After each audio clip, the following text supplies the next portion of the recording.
उनके सभी प्राध्यापक साथी, अध्यापक साथी, मुख्य अध्यापक राजकीय प्राथमिक पाठशाला पीढ़ी और उनके सभी अध्यापक साथी, हेडमास्टर राजकीय उच्च विद्यालय जूझपुर और उनके सभी अध्यापक साथी, हेडमास्टर राजकीय उच्च विद्यालय बलारा व उनके सभी अध्यापक साथी, अन्य स्कूलों से आए हुए सभी अध्यापक साथीगण, हमारे साथ आए जिला पार्षद कुलदीप धीमान जी और नालिया के बीडीसी सदस्य श्री स्वरूप चंद जी, आपकी स्थानीय ग्राम पंचायत के प्रधान व पंचायत के अन्य सदस्यगण, पूर्व में रहे आपके प्रधान कैप्टन त्रिलोक जी, पूर्व में रहे उप प्रधान नरेंद्र जी,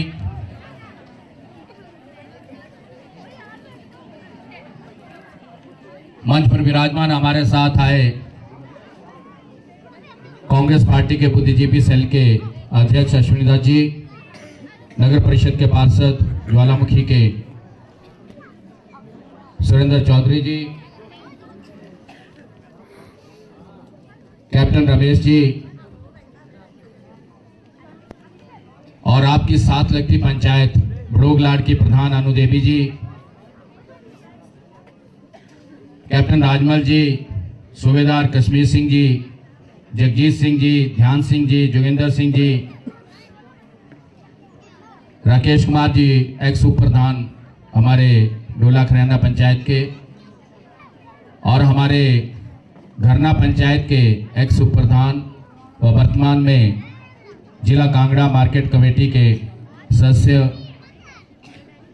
करतार जी, मोहनलाल जी जो हमारे नालिया से और ब्लॉक कांग्रेस कमेटी के उपाध्यक्ष हैं, रतनलाल जी पूर्व प्रधान यहाँ पर बारी पंचायत के आए हैं, बलवंत सिंह जी जो बड़ोगलाड से हैं, रमेश चंद जी, नरेंद्र सिंह जी, सुभाष चंद जी और नीरज राणा जो हमारे युवा कांग्रेस के वरिष्ठ कार्यकर्ता हैं, बाबूराम जी, निखिल अगन जी जो खिल से आए हैं, पंकज जी और राजकुमार जी पूर्व बीडीसी सदस्य डोला खरैना, एसएमसी के प्रधान विजय जी व उनके सभी एसएमसी के सदस्यगण, हमारे साथ आए ज्वालामुखी के कार्यकारी एसडीएम राहुल जी, तहसीलदार खुंडिया, एसडीओ इलेक्ट्रिसिटी, जेईआईपीएच, अन्य विभागों के आए हुए सभी अधिकारीगण, मंच पर विराजमान सभी कांग्रेस पार्टी के नेतागण और सभी मेरे सम्मानीय बुजुर्गों, माताओं, बहनों, नौजवान साथियों व स्कूल के प्यारे बच्चों, आज मुझे पीडी स्कूल के वार्षिक पारितोषिक वितरण समारोह में आने का अवसर मिला। आप लोगों ने मुझे निमंत्रण दिया और जिस गर्मजोशी से आप लोगों ने मेरा स्वागत किया उसके लिए मैं दिल की गहराइयों से आप सबका आभार प्रकट करता हूं, धन्यवाद करता हूं। और आज खुशी की बात यह भी है कि मैं पहली बार दिन के उजाले में पीडी में आया हूं। जब भी किसी कार्यक्रम में यहां आना हुआ तो शाम के वक्त ही मैं यहां पहुंचा और मैं हर बार प्रॉमिस करके जाता था कि अगली बार का जो कार्यक्रम होगा वो दिन के उजाले में होगा। तो आज का ये दिन मेरे लिए भी बड़ा सौभाग्य का दिन है कि मैं दिन के उजाले में स्कूल का कार्यक्रम कर रहा हूं और भविष्य में भी कोशिश करूंगा कि जब भी कोई यहाँ कार्यक्रम हो स्कूल का, बाकी कार्यक्रम तो रात को भी चल सकते हैं, पर स्कूल का जब कार्यक्रम हो तो मैं कोशिश करूंगा कि जल्द से जल्द यहाँ पहुंचूं, क्योंकि ये हमारी एक बहुत ही पिछड़ी हुई पंचायत, बैकवर्ड पंचायत, बहुत दूर दराज का क्षेत्र है और हमारे चुनाव क्षेत्र की आखिरी पंचायत। आने में भी ज्वालामुखी से लगभग 1.5-2 घंटे लगते हैं यहाँ पे और जाने में भी 2 घंटे लग जाते हैं। तो मेरा प्रयास रहेगा कि हमेशा जब भी स्कूल का कार्यक्रम हो मैं दिन के उजाले में आऊं, ताकि बच्चों से जो है वो ठीक ढंग से बातचीत की जा सके। किसी भी संस्थान के लिए वार्षिक पारितोषिक वितरण समारोह का जो दिन होता है वो बहुत महत्वपूर्ण होता है। इसलिए महत्वपूर्ण होता है कि पूरे साल भर का लेखा जोखा जो है वो मुखिया के द्वारा सभी अभिभावकों के सामने, सभी बाहर से आए हुए अतिथियों के सामने जो है वो रखा जाता है। और अभिभावकों को ये मालूम पड़ता है कि हमारे बच्चे जो हमने स्कूल में शिक्षा ग्रहण करने के लिए साल भर भेजे हैं, उन्होंने साल भर में शिक्षा के साथ साथ अन्य क्षेत्रों में किस मुकाम को हासिल किया है। और बच्चों के लिए भी बहुत इंपॉर्टेंट होता है। बच्चों के लिए इसलिए इंपॉर्टेंट होता है कि उनमें प्रतिस्पर्धा की भावना पैदा होती है। कुछ बच्चे अभी इनाम लेंगे और कुछ बच्चे नीचे बैठ के तालियां बजाएंगे। उनके दिमाग में प्रतिस्पर्धा की भावना पैदा होती है। क्या होता, किसी चीज में हिस्सा लिया होता तो आज मुख्य अतिथि के द्वारा हमें भी सम्मानित किया जाता। इसलिए किसी भी संस्थान के लिए आज का जो दिन है वो बहुत ही महत्वपूर्ण होता है। आज के इस पावन अवसर पर मैं सभी बच्चों को, सभी अध्यापकों को और सभी अभिभावकों को अपनी ओर से बधाई देता हूं, शुभकामनाएं देता हूं और इन बच्चों के उज्जवल भविष्य की कामना करता हूं। पीढ़ी का स्कूल बोलने में पीढ़ी पंचायत जो है वो बैकवर्ड पंचायत है और दूर दराज क्षेत्र का हमारा ये स्कूल है। पर जब से मैं यहां बैठ के देख रहा हूं और जैसे मैंने पहले देखा है, हमारे बच्चों में बहुत प्रतिभा है। पिछले साल मुझे बहुत खुशी हुई जब हमारे इस स्कूल की बच्ची ने जो है वो राष्ट्रीय स्तर पर कबड्डी में जो है वो हिस्सा लिया और उस बच्ची ने मेरे पास मांग रखी थी कि मुझे जो है वो कबड्डी की मैट चाहिए। तो हमने जो है वो कबड्डी की मैट भी बच्ची को प्रोवाइड की है और मुझे उम्मीद है कि उस पे उसने जो है जरूर अभ्यास किया होगा और आगे जब वो कॉलेज में जाएगी तो कॉलेज में जाकर और ज्यादा अपने क्षेत्र का नाम जो है वो रोशन करेगी। बच्चे यहाँ पे कल्चर प्रोग्राम में पार्टिसिपेट कर रहे थे, उनमें भी मुझे बहुत प्रतिभा दिखाई दी। पिछले दिनों साइंस फेयर हुआ, उसमें भी पीढ़ी स्कूल के बच्चे आए थे। पहले सुरानी में आए थे और उसके बाद कथोग में आए थे और मैंने वहां पे ये देखा कि जब हमारे पीढ़ी के बच्चे साइंस क्विज में पार्टिसिपेट कर रहे थे तो उनमें बहुत कैलिबर था। वो कंपीट कर रहे थे हमारे प्राइवेट स्कूल के बच्चों को। तो बहुत खुशी होती है कि हमारे ग्रामीण क्षेत्र के बच्चों में बहुत प्रतिभा है। अभी हमने जिसका जिक्र मुखिया ने किया, यहाँ पे पीछे हमने जी न्यूज के साथ क्रैक एकेडमी के द्वारा, जो चंडीगढ़ की एक रिनाउंड एकेडमी है, उसके द्वारा आईक्यू का टेस्ट लिया बिना समय दिए हुए। तैयारी का हमने समय नहीं दिया और हमने जितने भी हमारे सीनियर सेकेंडरी स्कूल थे 29 हमारे चुनाव क्षेत्र के, उन सभी बच्चों को हमने जो है वो मौका दिया उसमें बैठने का और उसमें जो है वो जिस तरीके से बच्चों ने कंपीट किया, वो एकेडमी के लोग भी हैरान है कि ज्वालामुखी विधानसभा क्षेत्र के बच्चों का लेवल जो है, आईक्यू लेवल जो है वो बहुत हाई है। हमारे स्कूल से भी शायद 2-3 बच्चे जो हैं वो उसमें सिलेक्ट हुए हैं। उनको हम फ्री कोचिंग देंगे और इसके अलावा हम ज्वालामुखी में उनका फिजिकल कोचिंग सेंटर भी खोल रहे हैं, जहां पे हमारे बच्चों को कॉम्पिटिटिव एग्जाम्स की कोचिंग दी जाएगी, ताकि हमारे बच्चों को चंडीगढ़ ना जाना पड़े, दिल्ली ना जाना पड़े। हमारे बच्चों में बहुत प्रतिभा है, सिर्फ इनको मौका देने की आवश्यकता होती है और जब इन्हें मौका मिलता है, जब ये मंच पे ऊपर आते हैं तो ये अपनी प्रतिभा को निखारते हैं। और हमारे अध्यापक और प्राध्यापक भी पूरा साल कोशिश करते हैं कि इनके अंदर जो प्रतिभा है उसको बाहर निकालें और निखार करके इनको उस मुकाम पर पहुंचाएं जिसके मुकाम पे ऊपर इन्होंने पहुंचना होता है। बहुत प्रयास किया जाता है। मैं अपने पूरे हमारे चुनाव क्षेत्र के बच्चों में बहुत ज्यादा प्रतिभा है, सिर्फ उनको मौका मिलने की आवश्यकता होती है। मैं अभिभावकों से भी ये निवेदन करना चाहूंगा कि आज जो है वो बहुत सी कुरीतियां जो है वो समाज में पैदा हो गई और सबसे बड़ी कुरीति जो है वो नशे की है। इससे हमें बच्चों को बाहर निकालना है, बचाना है, उनको अपनी पीढ़ी को बचाना है। ये नहीं है कि आज एनुअल फंक्शन है और आप लोग जो है वो बच्चों का कार्यक्रम देखने के लिए स्कूल में आए हैं। आपको गाए बगाए स्कूल में जरूर बच्चों के बारे में जानकारी हासिल करने के लिए आना चाहिए। इसीलिए एसएमसी का गठन किया जाता है ताकि समय समय पर आप लोगों को जो है वो अपने बच्चों के बारे में जानकारी हासिल हो। आपको आज बच्चों को समय देने की आवश्यकता है। आपको ये देखना है कि आपका बच्चा घर से स्कूल आने के लिए कितना समय लेता है, स्कूल से घर वापस जाने के लिए कितना समय लेता है, उसकी दोस्ती किसके साथ है। इन चीजों के ऊपर आपको जो है वो गौर करने की आवश्यकता है।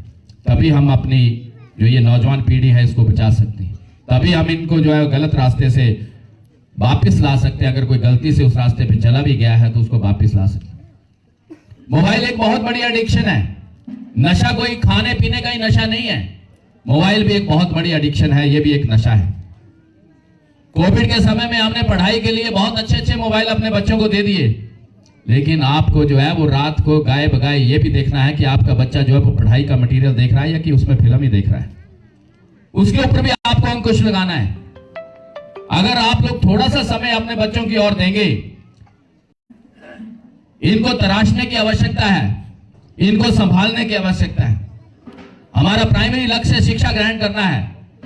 शिक्षा के साथ साथ एक संस्कारी बच्चा भी हमें पैदा करना है। आज जरूरत है इस बात की। और संस्कारी बच्चा हम तभी पैदा कर सकते हैं जब हम बच्चों को समय देंगे।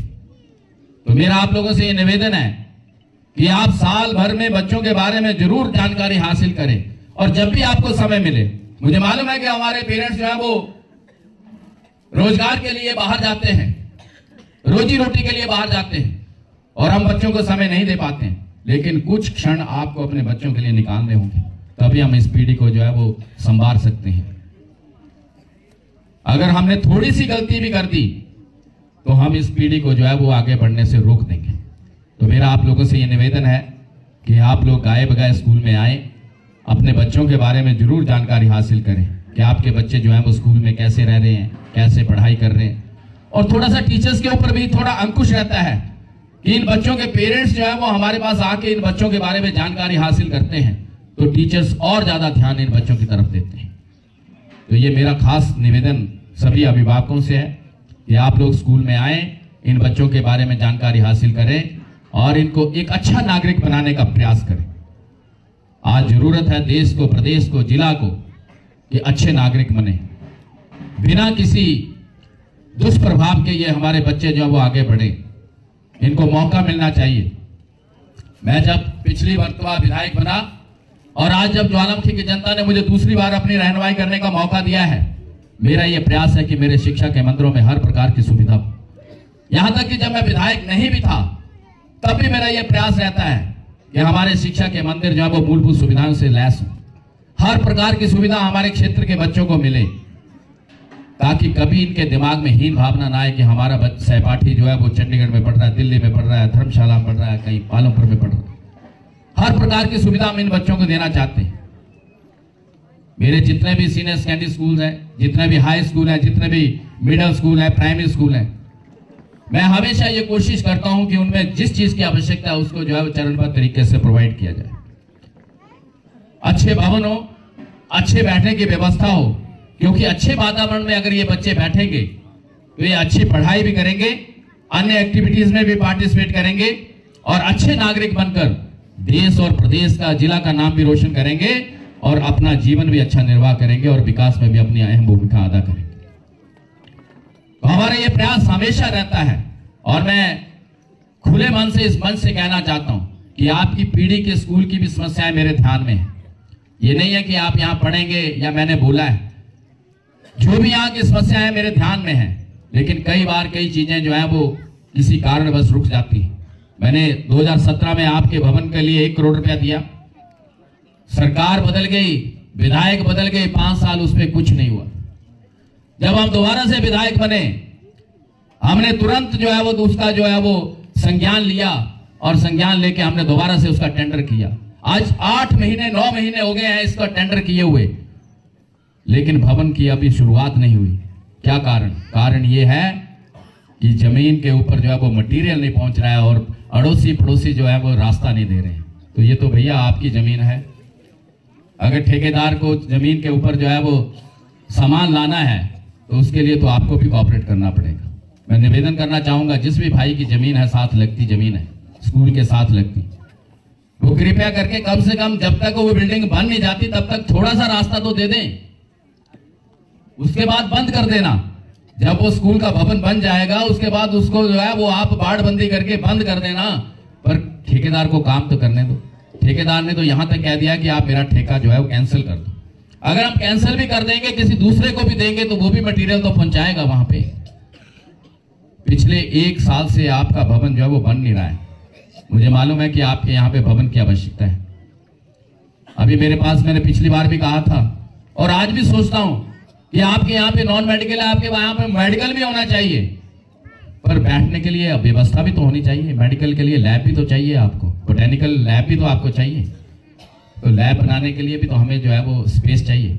अगर आपका नया भवन बन गया होता तो आज को जो है बच्चों को मेडिकल भी हम प्रोवाइड कर देते। मेरा प्रयास है, मेरा आपसे निवेदन है कि आप रास्ता दें। हम जिस दिन आप रास्ता खोल देंगे उससे अगले दिन ही काम यहाँ पे लगा देंगे। मैं आज ही पीडब्ल्यूडी विभाग को निर्देश दूंगा कि आप जो है वो जिस दिन ये रास्ता दे देंगे, प्रधानाचार्य महोदय यहाँ पे है, एसएमसी यहाँ पे है, दोनों मिलकर उस व्यक्ति से बात करें जिसकी जमीन स्कूल के साथ लगती है, जहां से जो है वो मटेरियल अंदर आ सकता है। जिस दिन आप फोन करके एसडीओ को ये बता देंगे कि आज सहमति बन गई है, अगले दिन आपके स्कूल के भवन का काम लग जाएगा। 1 करोड़ रुपए का भवन बनने जा रहा है, कोई छोटा भवन नहीं है, पर कृपया करके उसको बना लें। अगर ये भवन बनेगा नहीं तो दिक्कत इन बच्चों को होगी, क्योंकि आपका समय तो बीत गया है। आपका समय तो बीत गया है, भविष्य तो ये है हमारा बैठा। दिक्कत इन बच्चों को हो रही है। अगर इन बच्चों को मेडिकल पढ़ना है तो हमें भवन चाहिए, नहीं तो इनको मेडिकल पढ़ने के लिए बाहर जाना पड़ेगा, और बाहर आप भेजेंगे नहीं कि घर से दूरी। तो इसलिए हम चाहते हैं कि आपका भवन जल्द से जल्द बन जाए। दूसरे भी हमारे जितने भी स्कूल हैं, चाहे बलारा का स्कूल है, चाहे जूझपुर का स्कूल है, उनके लिए भी मैंने पैसे दे रखे हैं, लेकिन काम अभी शुरू नहीं हुए, तो वो भी हम जल्द से जल्द जो है वो शुरू करवाएंगे। और थोड़ा सा मुझे सख्त भी होना पड़ेगा। अगर मैं सख्त होऊंगा तभी काम बनेगा, मेरे को लगता नहीं प्यार से काम नहीं हो रहा है। तो मेरा आप लोगों से फिर एक बार निवेदन है कि सहमति से, प्यार से जल्द इस काम को शुरू करवाएं, क्योंकि एक भवन बनने के लिए कम से कम 1 साल लगेगा। एक छोटा भवन नहीं है, 5 कमरों का सेट है, 1 करोड़ रुपया खर्च होगा, तो उसको बनाने के लिए समय तो चाहिए। एक ही रात में तो भवन बनेगा नहीं। तो अगर अगले शिक्षा सत्र से पहले हम जो है वो भवन बना लेते हैं तो हम मेडिकल भी आपके स्कूल में चला देंगे। ये मैं आप लोगों को आश्वासन देना चाहता हूँ। आपकी जितनी भी पोस्टें खाली है मेरे ध्यान में है। अब कई बार दिक्कत हो जाती है, प्रमोशन हो नहीं रही है क्योंकि कोर्ट से ऑर्डर आ गया कि दोबारा से सीनियरिटी फिक्स करो। अब प्रमोशंस प्रिंसिपल्स की होनी है, जिस दिन प्रमोशंस होगी उस दिन आपको प्रिंसिपल भी प्रोवाइड कर दिया जाएगा।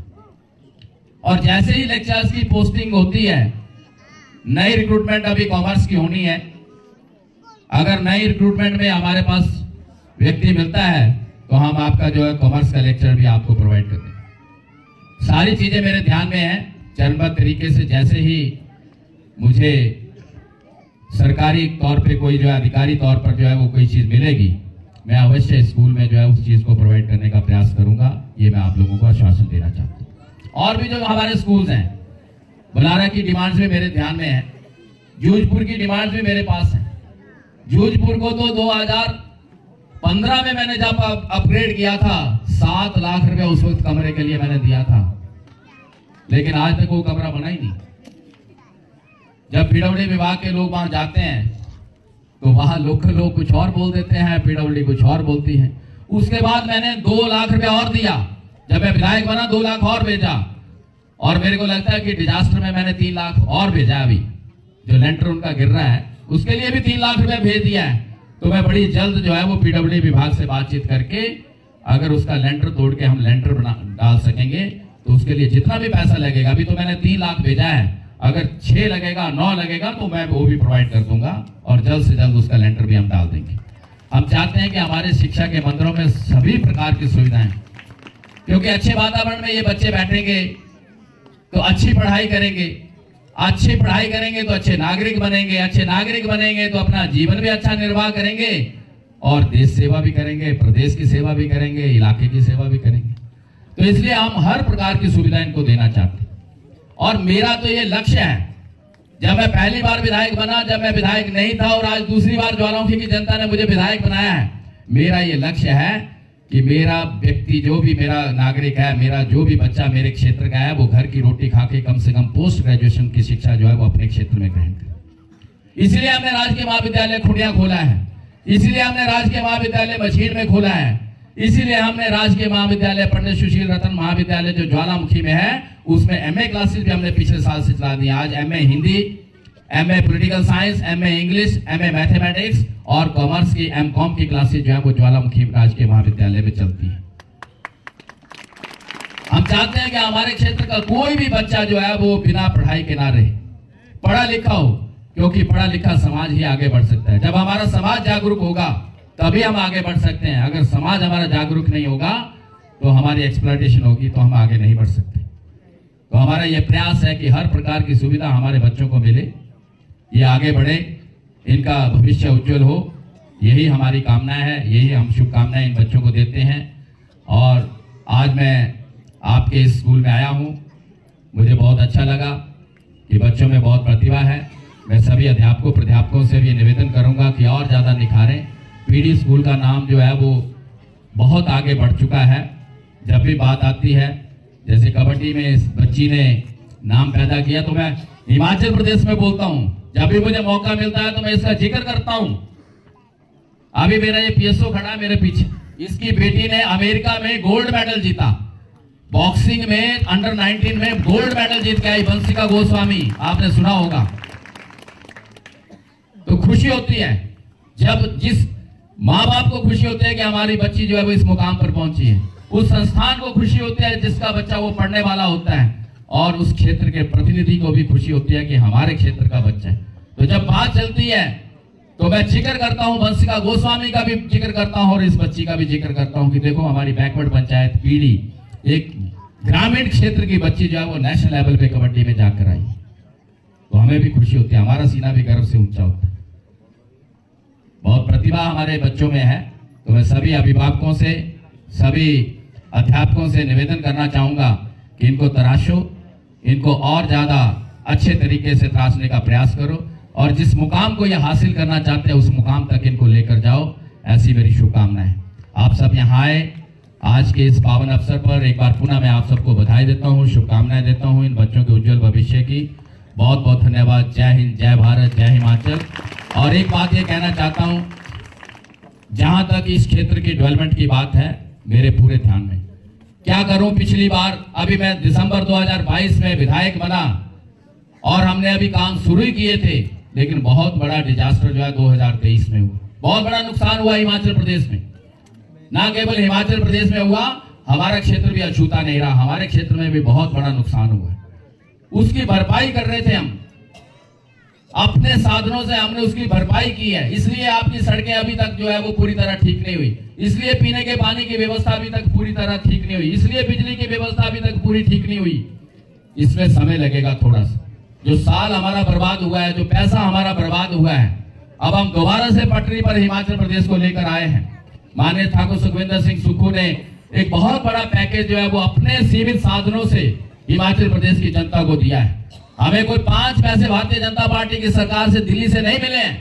हमने 45,000 करोड़ रुपए का अपना पैकेज मुख्यमंत्री ने पैदा किया, जिसमें आप लोगों ने दान दिया, स्कूल के बच्चों ने दान दिया, मुलाजमों ने दान दिया, मंदिरों ने दान दिया, गुरुद्वारों ने दान दिया। 45,000 करोड़ रुपया हमने इकट्ठा किया दान से, उससे हमने जो है वो दोबारा से लोगों को बसाने का प्रयास किया। इसलिए हमें दिक्कत आ रही है डेवलपमेंट के लिए, इसलिए हमारे काम जो है वो स्लो हो गए हैं, लेकिन अब धीरे धीरे हम पटरी पे आए हैं। धीरे धीरे हम इन कामों को जो है वो पूरा करेंगे। आपकी 2 मुख्य मांगे थी, जो मैंने चुनाव के समय में, चुनाव के बाद भी और पहले भी, पिछली मर्तबा भी मैंने कहा था कि पीडी में एक नेशनलाइज्ड बैंक होगा और पीडी में पीएससी होगी। नेशनलाइज्ड बैंक की फाइल हमने चला दी है और पीडी में पीएससी हमने मार्च महीने में सैंक्शन कर दी है। अभी डॉक्टर्स की पोस्टिंग हो रही है। जैसे ही डॉक्टर्स हमें मिल जाएंगे, आपकी पीएससी को जो है वो हम अगले 1-1.5 महीने के अंदर अंदर जो है वो चालू कर देंगे। पीएससी हम बना चुके हैं, उद्घाटन उसका मैंने कर दिया है, पोस्टें सैंक्शन हो चुकी है, सब कुछ हो गया है, सिर्फ डॉक्टर नहीं मिल रहा है। जिस दिन मुझे डॉक्टर मिल जाएगा, डॉक्टर के अपॉइंटमेंट अभी 200 पोस्टें हमारी सरकार ने निकाली, जैसे ही रिक्रूटमेंट होगी हम पीडी में डॉक्टर अपॉइंट कर देंगे और उस पीएससी को जो है वो चालू कर देंगे। और उसके बाद बैंक की, जैसे ही हमें रिजर्व बैंक से जो है वो कांगड़ा सेंट्रल बैंक को जो है वो शाखा खोलने की परमिशन मिल जाएगी, हम उस शाखा को दोबारा चालू करेंगे जिस तरीके से हमने पहले खोली थी। यहाँ पहले हमने खोली, सरकार बदल गई, 1 साल के बाद सामान भी यहाँ से शिफ्ट हो गया। हालांकि अगर भारतीय जनता पार्टी की सरकार चाहती तो उस बैंक को चला सकती थी, लेकिन हमने खोला था इसलिए वो बैंक का सामान भी उठाकर ले गए यहाँ से कांगड़ा ले। तो दोबारा से हमने आपसे जो वादे किए हैं, दोनों वादे, इन दोनों वादों को मैं पूरा करूंगा और बड़ी जल्द आपकी जो सड़कें हैं जो आज टूटी फूटी हैं इनको भी चुस्त दुरुस्त करूंगा। ये मैं आप लोगों को आश्वासन देना चाहता हूं। आप सबका बहुत बहुत धन्यवाद। जय हिंद, जय भारत, जय हिमाचल।